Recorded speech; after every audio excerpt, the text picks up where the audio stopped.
Hollywood once praised as the capital of dreams of freedom and of equal opportunity. But its dazzling lights could never hide the darkness behind. Beneath the radiant smiles and glamorous frames lay chilling secret stars who openly called for a ban on interracial marriage. Actors who proudly joined whites-only clubs yet exploited black culture to rise to fame, and others who nonchalantly declared that white people were born inherently superior. The question remains, did those faces once standing at the peak of glory ever have to confront the truth and pay the price for the legacy of racism they spread? 1. Spencer Tracy calling for a ban on interracial marriage. To the public, Spencer Tracy was the model dramatic leading man, a two-time Oscar winner, a rugged yet warm face, a monument to decency. Yet few know that in the summer of 1941, at a lavish MGM party at the Beverly Hills Hotel, he revealed a side that shocked Hollywood. That night, white tablecloths were laid red wine freshly poured, and top stars like Clark Gable, Katharine Hepburn, and Lionel Barrymore were present. Suddenly, Tracy stood, tapped his glass to speak. His voice was gravelly slow but firm. According to a brief item later noted by The Hollywood Reporter, he said, "Hollywood must not glorify mixed marriages. They are the disgrace of American society." The room fell silent for a few seconds, followed by scattered claps from those who agreed. Remember that just a year earlier, Tracy had starred in Northwest Passage 1940, a film that glorified Rogers Rangers' British colonial troops and depicted the indigenous Abenaki as savages to be exterminated. It was essentially cinematic prep work that legitimized his extremist words in real life. By the time he opposed interracial unions, the public already had a picture in their minds that anyone not white was unworthy. What made him say that film scholars like Dorothy Haskell later explained Tracy was haunted by the fear of losing the white middle-class audience. He believed that if Hollywood released love stories that crossed racial lines, white moviegoers, the main spenders at the box office, would turn away. Fear of losing status made him willing to publicly humiliate anyone who thought differently. People also recalled that at the same party, Tracy hinted beyond films and into real life. His old friend director Joseph L. Mankiewicz remembered Tracy said outright that a white man marrying a black woman was lowering his bloodline. Then he sneered and said the reverse was no less a disaster. The public reaction was divided. Some conservative Southern papers praised Tracy as a man who dared to say what everyone thinks. In Los Angeles, Daily Variety ran a short item, while most outlets avoided stirring it up for fear of hurting ticket sales. Among colleagues, there were whispers of disapproval. Katharine Hepburn, his longtime co-star, was said to have stormed out halfway, quietly telling a friend, "I can't sit here and listen any longer." But some actors stayed silent, choosing to side with power. The consequences lasted for decades. Countless scripts featuring interracial love were killed at the idea stage. However talented they were, actors of color could hardly dream of standing as romantic equals beside white stars. Meanwhile, Spencer Tracy sat firmly on the throne of serious dramatic actor, continued to collect Oscars, and was lauded as a moral exemplar. It's chilling the man celebrated for on-screen integrity used that very reputation to lock the doors on love in real life. And turning to Barbara Stanwyck, we see a different picture, a noir queen who not only upheld order on screen but stepped into white-only clubs to defend segregation openly. 2. Barbara Stanwyck joining a white-only club. In the summer of 1944, Life magazine published a radiant photo series of a star party at the Hollywood Athletic Club. Images of Barbara Stanwyck, the Queen of Noir, smiling brightly and raising a champagne glass among top actors quickly spread nationwide. The public saw a glamorous star basking in glory. But few noticed the key fact: the Hollywood Athletic Club was a white-only space membership, restricted to white people, spelled out in the bylaws and strictly enforced. So, what were white-only clubs? These were elite venues built in the early 20th century to preserve the purity of the white elite. The founders of the Hollywood Athletic Club, white tycoons and film producers, wanted a place for leisure sports and business dealings that categorically excluded people of color, those of Mexican or Asian descent, and Jews. Their members didn't just eat and dance. They discussed film projects, cast roles, and shared power. In effect, it became an invisible checkpoint that locked actors of color out of opportunity. The image of Barbara Stanwyck seated among members, smiling under the flashbulbs, was practically a confirmation she not only took part, but proudly flaunted her presence in a space of open discrimination. She didn't stop at parties. Stanwyck was an enthusiastic member of the Motion Picture Alliance for the Preservation of American Ideals (MPA), a conservative group founded in 1944 in Hollywood. On the surface, the MPA claimed to oppose communism and defend American values. But many film historians like Thomas Doherty later pointed out that this was an artistic facade to legitimize the old order, including the maintenance of racial segregation. The membership roster featured powerful names like Walt Disney, Clark Gable, Gary Cooper, with Barbara Stanwyck among the most prominent women. MPA events often took place in white-only spaces where people of color were entirely excluded from the network. Journalist Joseph Breen once commented, "Stanwyck believed that keeping Hollywood pure meant keeping power in white hands." By appearing in those photos, she reinforced an aristocratic image while expanding her political and artistic power network. The press at the time reacted cautiously.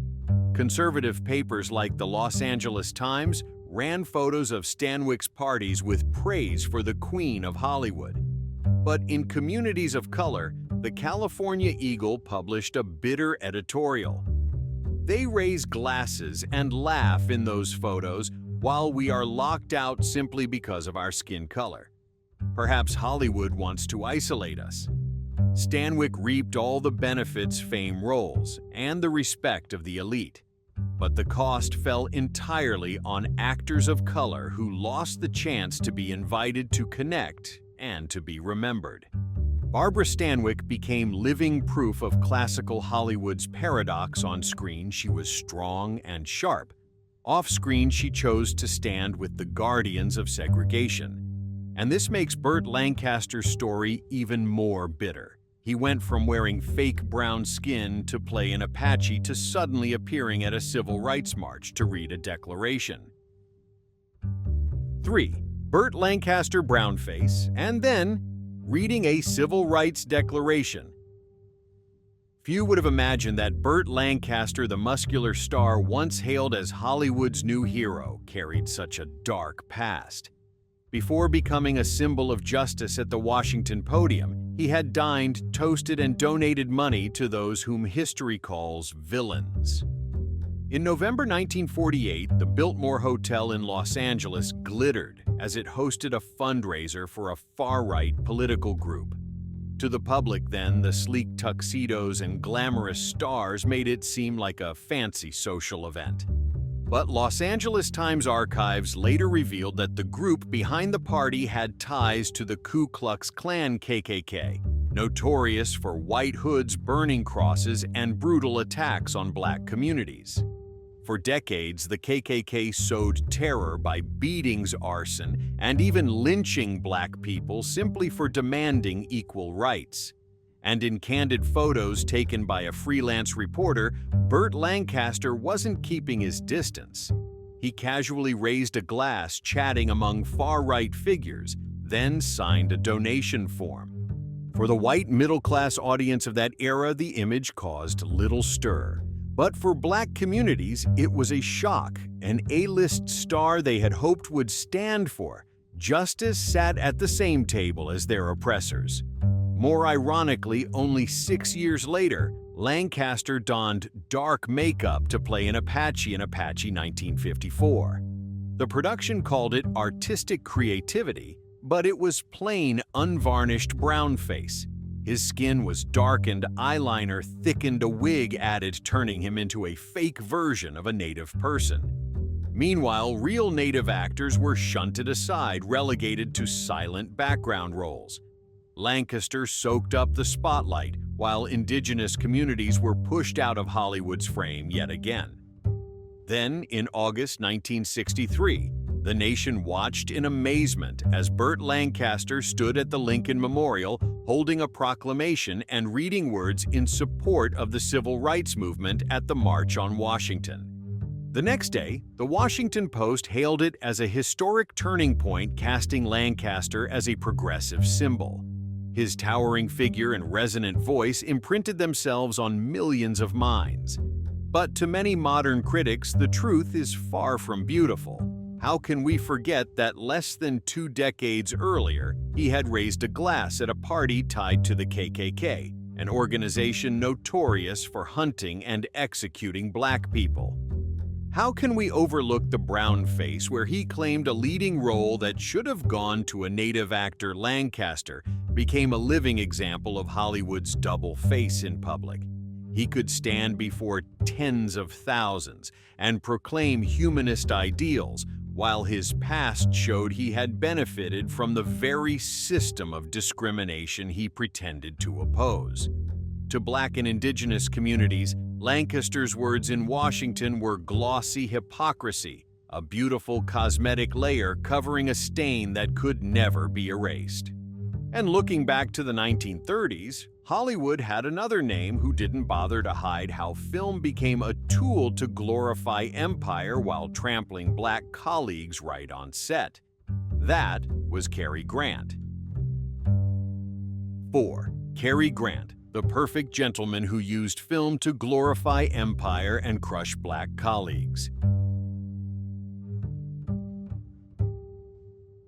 When people think of Cary Grant, they recall the polished suit in North by Northwest and the suave smile that branded him Hollywood's perfect gentleman.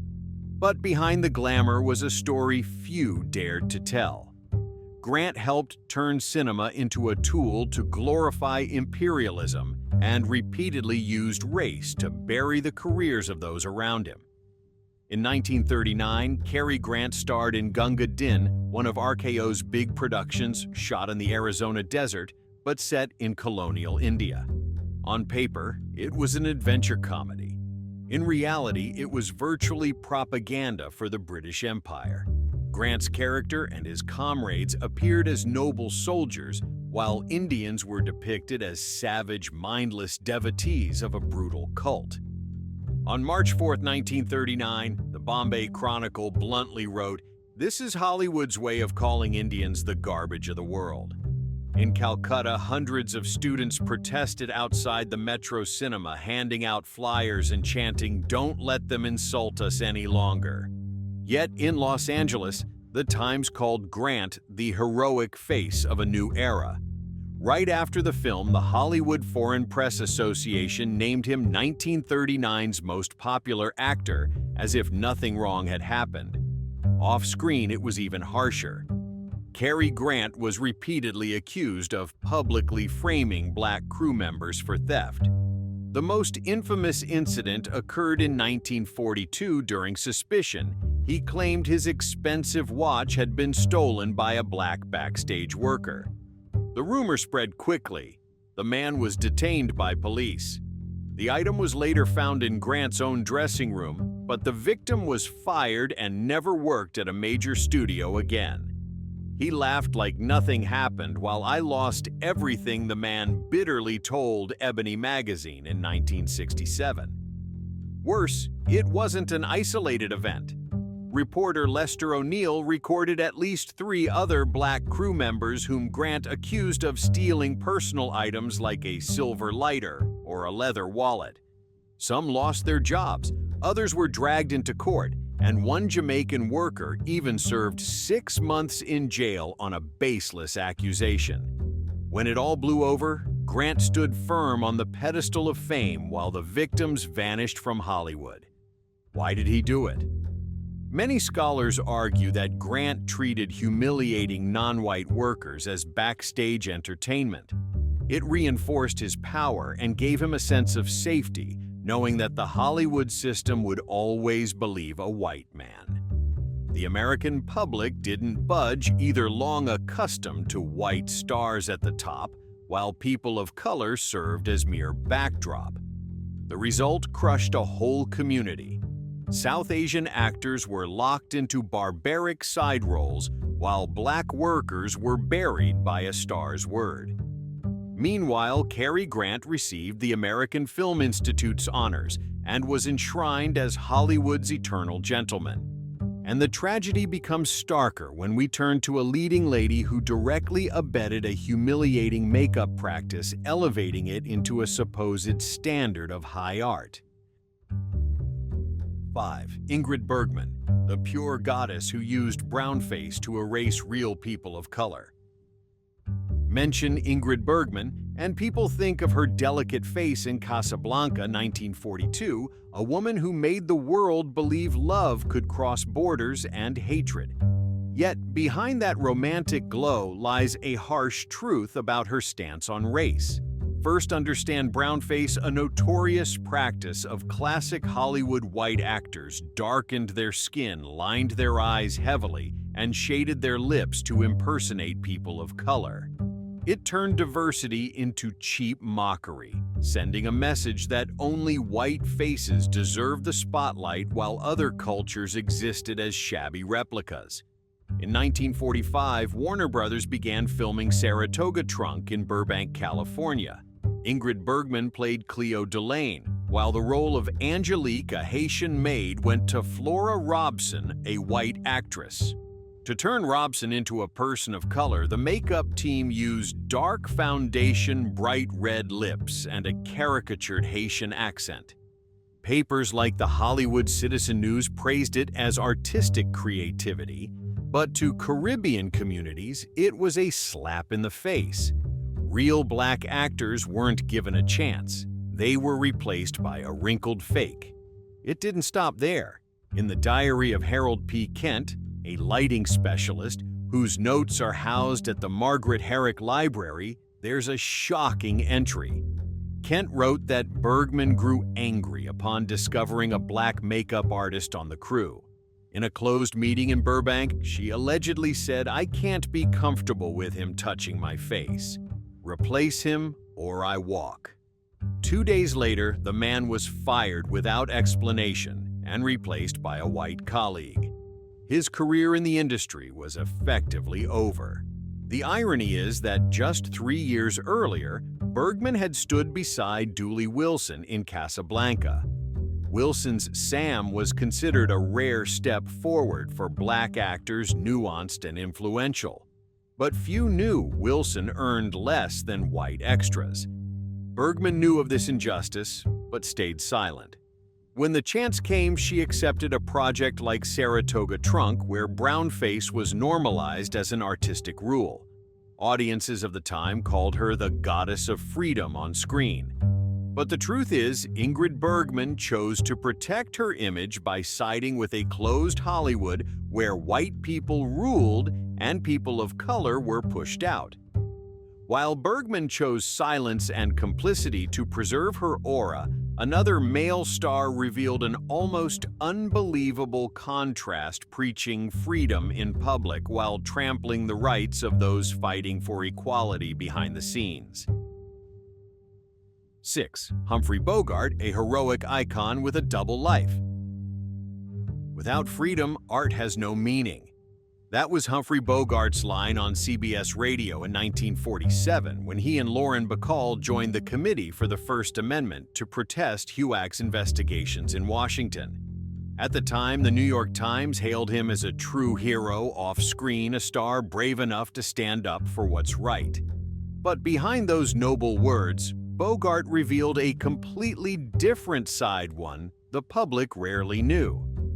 In that same year, 1947, The Hollywood Reporter kept an anonymous op-ed submitted to its letters section. Many researchers later claimed the handwriting and arguments were unmistakably Bogart's.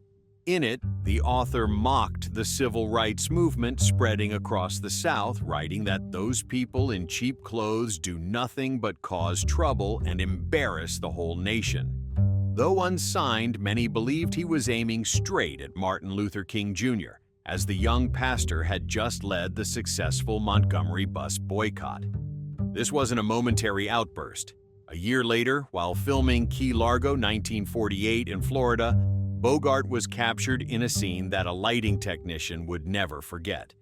In his 1972 memoir, Behind the Silver Light, he wrote a black assistant was tasked with adjusting the lights and accidentally looked Bogart in the eye. Bogart immediately lost his temper, shouting, "What are you looking at?" Then slapped the man across the face in front of the entire crew. The man quietly vanished from the industry with no one to defend him because Warner Brothers quickly smothered the story for fear of box office fallout. Bogart's double face was also evident in public reaction. In Hollywood, he was hailed as the voice of artistic freedom. But in black communities in New York, where the Amsterdam News closely followed the civil rights movement, many columns hinted that Bogart practiced selective freedom. Freedom for white stars while staying silent or sneering when black people stood up for justice. And that is the chilling paradox. On one hand, he was a hero on screen, a symbol of integrity in Casablanca, even draped in righteousness off-screen. On the other, he sowed injustice, humiliating and punishing those fighting for their right to live. This bitter contradiction set the stage for another shock when a dance icon openly turned blackface into art and used it as a springboard to ascend the throne of King of Dance. 7. Fred Astaire boycotting an award when a black artist won. Few could imagine that a king of dance like Fred Astaire would trigger a scandal that rocked New York's art scene. On the night of March 6, 1940, at the Astor Hotel in Manhattan, the New York Film Critics Circle held its annual awards. The hall was packed with stars reporters jostling for shots. When the name of Chester Hairston, a young black singer who had made major contributions to the score for The Green Pastures, was called for Best Film Score, the audience erupted in applause. The Daily News the next morning praised it as a bold step of art beyond skin color. But right in that historic moment, Fred Astaire suddenly stood up. He straightened his suit face like ice and quietly walked out of the hall. The silence felt ripped apart. The entire row behind him stared in disbelief. A Variety reporter even noted him muttering in the corridor, "This is a lowering of artistic standards." The act caused an immediate shock. While many white newspapers looked away, black publications like the Pittsburgh Courier ran furious editorials. On the night one of our artists is recognized, Astaire turned it into an insult. What made the public even more dismayed was the glaring contradiction in Astaire's career. Just 4 years earlier, in 1936, he had soared to fame with the Bojangles of Harlem number in Swing Time.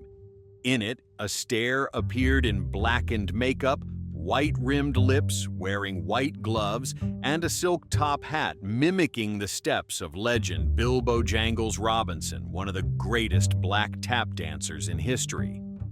This is a textbook example of blackface, a performance form dating back to the 19th century, where white performers painted their faces black to mock black people, often with exaggerated voices and cartoonish mannerisms, turning an entire community into a joke. In the 1930s, white audiences still cheered blackface as entertainment. But for Black communities, it was blatant humiliation, reinforcing the stereotype that they existed only to be laughed at. The result, many Black artists felt stripped of recognition. A Harlem jazz musician recalled in a 1965 Ebony interview, "We created the music, we created the dance. Then they put on fake black masks, took the stage, and collected the awards as if it all belonged to them." Meanwhile, Fred Astaire remained Hollywood's king of dance, a title never truly shaken. Astaire's walkout became a stain Hollywood tried to hide because it exposed a deep contempt for Black achievement. But that wasn't the biggest shock. Only a few years later, another Spartacus hero would step into the light as a symbol of freedom while quietly fueling a white-only wave in Hollywood. That man was Kirk Douglas. 8. Kirk Douglas, the Spartacus hero who pushed a white quota. American audiences aren't ready to see a face of color carry the story. That line, recorded by a production supervisor in the 1978 memoir Hollywood Shadows, still makes people shudder. The person who said it, none other than Kirk Douglas, once hailed by the public as the screen's Spartacus, a liberator defying the old order. In February 1955, at a closed-door meeting at United Artists, while the Indian fighter was gearing up Douglas, then a newly minted A-list star proposed an unwritten rule. He drummed his fingers on the table and told the brass, "We should ensure at least 90% of lead roles are white. It's the only way to protect revenue." According to the notes of multiple witnesses, the words were treated more like an order than a suggestion. Events unfolded accordingly. The role of Sioux leader Red Cloud, rightfully meant for a native actor, went to Edward Franz, a white man put in makeup to pass as native. Real native people, hoping Hollywood would finally open its doors, were pushed aside again, left as silent extras in the background. Why was Douglas so extreme? Film scholars argue he was haunted by box office fear. Mid-1950s America was steeped in racism. Douglas believed that if a person of color carried a heroic lead, white audiences would turn away, revenues would drop, and his own career might plunge. To protect his powerful leading man status, he was willing to sacrifice an entire generation of native and non-white artists. The bitterness lies in the contrast. In 1960, Douglas championed freedom in Spartacus, openly crediting Dalton Trumbo to break the blacklist and winning praise from the New York Times as a hero who stood against oppression. Yet just 5 years earlier, he had personally built a white quota-tightening Hollywood into a segregated frame. The on-screen Spartacus who freed slaves stands in total opposition to the real-life Kirk Douglas, who set conditions that locked out faces of different skin tones. That contradiction is a vivid testament to Hollywood's brazenness, preaching freedom in public while fiercely preserving white privilege behind the scenes. And that brazenness becomes even clearer when we look at Claudette Colbert, an actress who once moved audiences to tears with a white-black friendship in imitation of life, but who off-screen stood at a rally podium to denounce those fighting for equality. 9. Claudette Colbert speaking at a segregationist rally. Winter of 1936 blanketed Chicago in cold winds. But inside a small suburban hall, the air ran hot as hundreds of white attendees cheered. That night, a local conservative group rallied to defend traditional American values, and the guest star was Claudette Colbert, the actress who had taken audiences by storm with Imitation of Life, 1934. She stepped up onto the wooden dais, cloaked in a long coat, gripping the microphone as her gaze swept the crowd. Then came the chilling line. Hollywood is under threat from those outside the white race. We cannot let them infiltrate films that reflect America's values. The hall erupted as if she had voiced a long-bottled truth. Colbert didn't pick the venue by accident. She knew Chicago's audience was largely conservative people who held the purse strings of the box office. By appearing there, she pleased the crowd while sending a message to studio moguls Claudette Colbert would never allow a person of color to stand beside her as an equal co-lead. It was how she protected the pure ingenue aura she possessed. The next day's reactions laid the divide bare. The Chicago Tribune ran a small note praising Colbert as a woman preserving America's spirit. Across town, the Chicago Defender, the voice of the black community, wrote bitterly, "On screen she cries for white-black friendship. Off screen she slams the door in our faces." The irony cuts deep. Imitation of life had made viewers believe Hollywood was opening its heart to interracial stories. Yet just 2 years later, its leading lady publicly scorned any presence of people of color in film. Black actors who had hoped to step onto a bigger stage were promptly pushed back into roles of maids and background props. Colbert kept shining, still hailed as the embodiment of refinement. This tale makes modern audiences shudder. A film seen as progressive turned out to be a coat of paint, and its star, the very person locking the door on equality. More perversely still, right after Colbert, another gangster icon climbed the podium to evangelize white supremacy, turning a forum into a tool to assert the innate superiority of white skin. 10. James Cagney preaching white supremacy. A batch of documents declassified from the Los Angeles Public Library in the late 1970s shocked film scholars. Among them was a transcript of an April 1929 lecture at the Hollywood Athletic Club, where James Cagney, then just an up-and-comer, stood on a wooden platform and declared, "White people are born nobler. Hollywood must keep this purity or cinema will be destroyed by faces that do not belong here." The record also listed stars in attendance, including Clark Gable and Gary Cooper, said to have applauded. They may not have spoken publicly, but their presence and applause were enough to show that white supremacy once had a seat in Hollywood's very heart. Cagney, bolder than most, turned thought into speech preaching before hundreds of elite white attendees like a zealot. He didn't just talk. Before breaking out with the Public Enemy 1931, Cagney made a living performing minstrelsy in New York blackface makeup. White-rimmed lips, mock voices, and songs to amuse crowds. Those acts, called disguised humiliation by black communities, were the very stepping stones that got him noticed by producers. After he rose to fame, he continued reinforcing white supremacy through roles.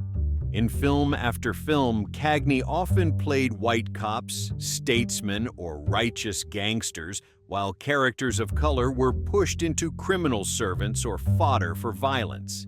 These choices weren't random. They cemented the idea that whiteness was law and civilization, and non-white people belonged at the bottom. The consequences were brutal.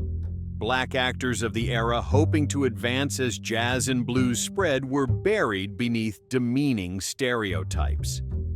The black publication Pittsburgh Courier wrote in 1933, "We create the art, but Hollywood hands all the glory to those wearing fake black masks." Meanwhile, James Cagney kept collecting laurels. In 1942, he won an Oscar for Yankee Doodle Dandy, then was praised as Hollywood's king of gangsters. White critics saw him as a national face, a symbol of American grit. Not just audiences, but politicians approved. Many conservative lawmakers of the time hailed Cagney as the artistic voice aligned with traditional white values. The marginalized did not stay quiet. In Harlem, many jazz and theater artists criticized him openly. One African-descended musician bitterly asked, "They turn us into a joke, then hand gold trophies to the man in fake blackface. Where is the justice?" Those words never made the major papers, but they circulated powerfully through black communities, a testament to Hollywood's deceit. Unbelievably, Hollywood buried Cagney's 1929 sermon for decades. The press looked away, studios hid it, and audiences saw only a charismatic Cagney, never hearing how extreme his preaching had been.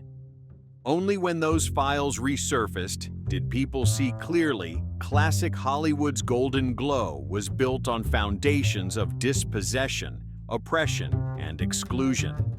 For James Cagney, that curtain helped him mount the throne and enjoy the title of legend. But it also left an indelible stain on American film history, proof that art once bowed to white supremacy. Looking back at these names, we see a harsh truth. Hollywood didn't just create legends. It nurtured extremist ideologies that pushed countless people of color into the shadows. Icons that seemed flawless carried stains that cannot be erased. If you found this video helpful, please subscribe and turn on notifications so you won't miss the next parts. Don't forget to comment below which figure shocked you the most. And is there another name you want us to expose? Every share from you fuels our effort to keep bringing to light the truths Hollywood has hidden for decades.